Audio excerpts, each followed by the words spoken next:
السلام عليكم ورحمة الله وبركاته. أشياء معركفوني أكم جرتو هردفتني ورين أونلاين خنرة هردفتن ورين أونلاين خنرة جرتن هندم تخيسنو ورين أفانين أن أجو خنا دبتني في خنين أفانين أجو دبت دخنا dhageessanii fi kaniin afaan dubbadhu kana hin dhageenyelleen yoo barbaadan afaan biraatiin illee explanation yookiin ibsa isiniif kennuu danda'a. Keessumaa wantoota gartee miira gaddaa yookiin miira gartee suuqannee isaa sammuu namaa keessatti uumu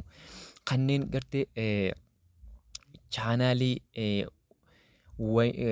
wayidhuman nama jedhu kana jalatti kan gabaafamee jiru kuni wayidhuman namichi jedhamu kun 2025 jedhee suuraa isaa irratti akkuma agartan profaayila isaa irratti kan mul'atu kuni nama 8,844 kan qabu sheekota keenya ulamaa'ota keenya qaqqaalii ija teenya yeroo itti inni akkanatti busheessee jechan taane fa'aa yeroo itti inni dubbatutti yeroo itti inni akkaataa hin barbaachifne ashaangulleettii fayyadamee akkaataa hin barbaachifne waan miira gaddaa nama keessatti uumu kana yeroo inni agarsiisutti cal jettanii namni rabbi sodaattan akka bira hin dabarre duuba asirratti waan rabbi na gargaareerraa akka isin godhuu qabdan kaniin isin agarsiisu jalqaba irratti profaayila nama kanaa irra dhuftanii profaayila namaa kanarra yookiin search gootanii wayinuma dhuman kan jiru kana gaafa irra dheetanii search gootan nama 8,844 qaba duuba asirraan dhuftanii maal gootanii eega maqaa isaa kana search gootanii booddee gara gubbaarra dhuftanii gara gubbaarraa mallattoo waan akka sheerii kana ni tuutanii mallattoo akka sheerii kana eega tuutee booddee tuqeetiin isin garsaa mallattoo sheerii kana eega tuutee booddee gara gadiititti eega gara gadiitti waan si mul'isuu jira gara gadii kanatti riippoorti fi bilook kajuutu si mul'ata riippoortii fi bilook kajuu kanarra dura dhuftee bilook kajuu kanarra tuuta bilook kajuu kanarra eega tuutee akkaawuntii kana akka inni wanti inni dabarsu wanti inni riippoortii godhu sirratti hin dhufne bilook gootee jirta jechuufirraa isa lammaffaarratti ammaas dhuftee lammaffaarratti dhuftee bakkuma kana deebita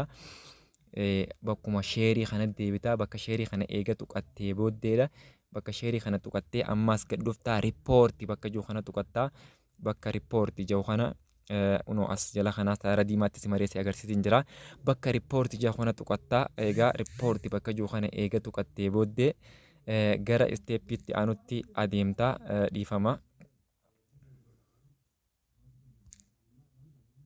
gara riippoortii eega jettee booddee gara isteeppii itti aanutti darbitaa dhiifama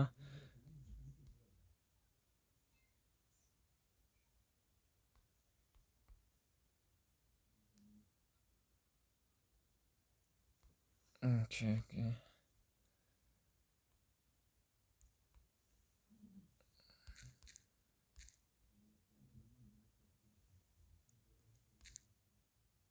dhiifama ergaa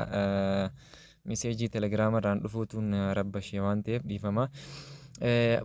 riippoortii kan jiru kana isuma gubbaa kana deebitaa riippoortii dura sheerii bakka jiru kana eegatu wixee booddee ammaas riippoortii kan jiru kana tuqattaa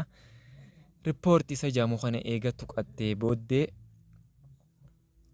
riippoortii isa jaamu eega tuqattee booddee dhuftee riippoortii irraa ammallee riippoortii akkaawuntii kajuu kanarra dhufta riippoortii akkaawuntii kajuu kanarra eega tuqattee gara fuula duraatti deemta ammallee dhuftee gara fuula duraatti eega deemtee posting inappropriate content kajuu kana jala isa kana tuqattee ammallee gara fuula duraatti adeemta ammallee eega isa tuqattee booddee ammallee height in the harassment kan jiru kana isa lammaffaarra kan jiru kana tuqattaa gara fuula duraatti deemta okay ammallee dhuftee hate speech in the hateful behavior kan jiru kanarra tuqattaa isa kanarra gaafa tuqattee gara fuula duraatti adeemta isa booddee submit kajuu gara gadiirratti argamu kana submit hajamu sammiitii gara gadii kanarra tuqattaa kana booddee Submit eega gootee booddee nama kana maalummaa isaa maal akka inni gabaasu gabaasaan isaa sirrii akka hin taane gabaasaa jirta jechuudha. Kanaafuu barnoota kana share godhaa namni hundinuu namni asirra jirta waliin gaa namni kun wayi numa dhuman kajuu kun akkaawuntiin kun Facebook egaa dhiifama akkaawuntiin wayinuma dhuman kan jiru kuni egaa miira keessa galeetiin waanumaan ijoolleen harkaa baduu fedhee jira dhiifama isin gaafachaa egaa namni dhageessan namni waan kan agartan sheer gootanii waliif dabarsitanii akkaataatti akkaawuntii nama kanaa dileet yookiin akkaawuntii nama kanaa ittiin dhabamsiisuu dandeenyu keessaa kun isteeppii isa filatamaa fi mala isa gabaabaadha waan ta'eef akkaawuntii nama kanaa gubuu yookiin balleessuudha kanaaf sheer gootanii wal biraan geessanii fala furmaataa namoota gartee TikTok irratti ulamaa'ota keenyaa fi beektota keenya maqaa busheessanii waan hin taaneen akkaataa hin taane waan isaan irraa hin fakkaanne asirratti ol baasan kana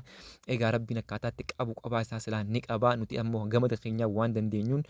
akkaataatti waan kana asirraa balleessinu yookiin akkaataa inni asirraa gubachuu danda'u godhuu qabnaa kan jiru